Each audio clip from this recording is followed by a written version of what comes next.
Mga kabady, papakita ko nga pala sa inyo yung video naman nung tinatanggal na yung mga bubong nila, ng mga kapitbahay ko. Tapos yung tinutungtungan nitong ate ko, nakasama ko rin po ito sa demolish. Sa kasamaang palad po wala pong nakuha yung OFW po may-ari nun. Second floor yun. Wala po siyang nakuha doon miski piso. Kawawa din po kasi nako, nasa milyon na halos ginastos nun eh. Tapos dinemolish lang.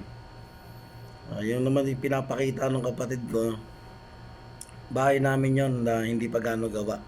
Yung sinusum niya. Tapos yung mga puno doon, akasya, yun ang nakakalungkot kasi nung silungan namin mga taga Sitio Gitna doon eh. Doon na din binurol nanay mama ko. So ipapakita ko lang po sa inyo yung pagbaklas talaga ng mga bubong nila. Pero yun mo